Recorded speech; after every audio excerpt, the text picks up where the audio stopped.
Okay, so let's get on to the story for the day.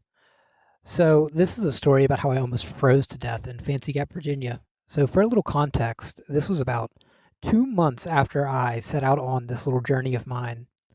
It was October, and my original thinking was that I was going to walk south and kind of beat the cold. I was not prepared for really cold weather in October in southern Virginia. At the time, I had a 50-degree sleeping bag that's a comfort level of 50 degrees.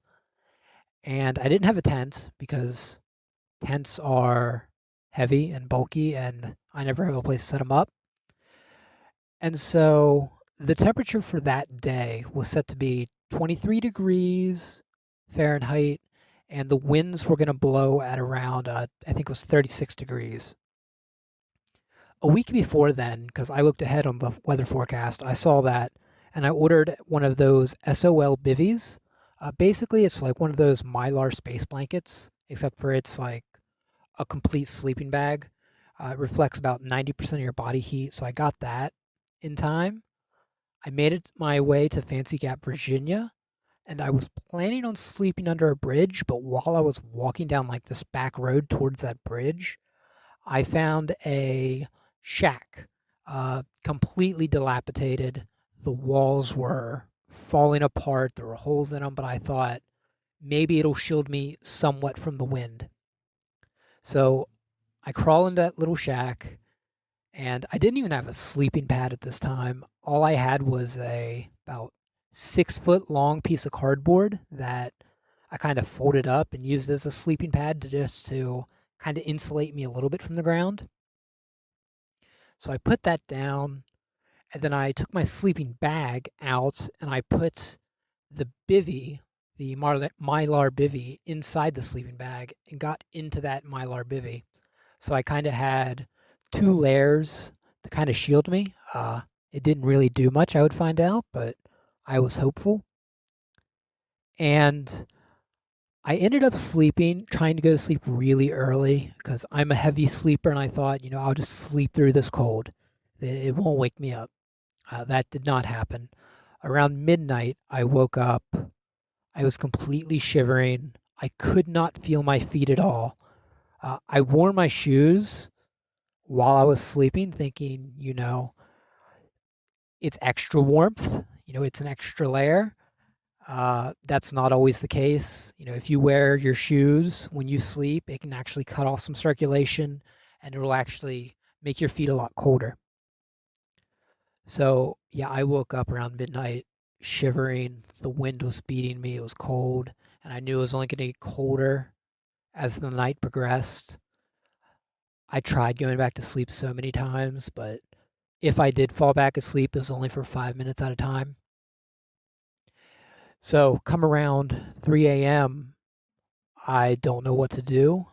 And I start thinking maybe I should just pack up and start walking.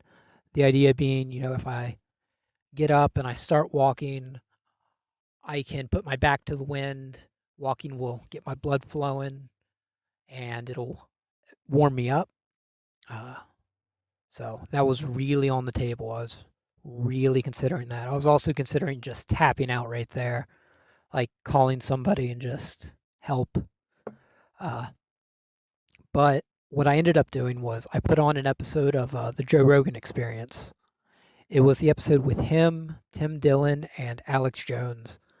And the episode was already halfway through because I had listened to it previous day. And I just focused all of my attention onto that podcast. Just blocked out the wind, blocked out the cold, and just I focused on that podcast.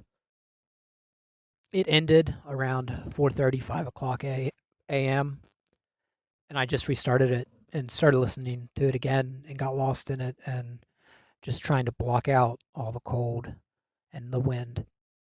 So around 7 a.m. rolls around and the sun starts peeking through the shack that is completely falling apart.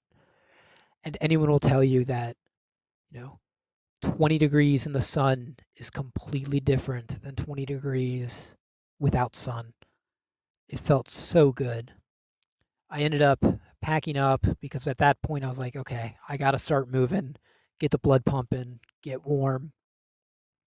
Packed up, wind's still blowing like crazy, still cold.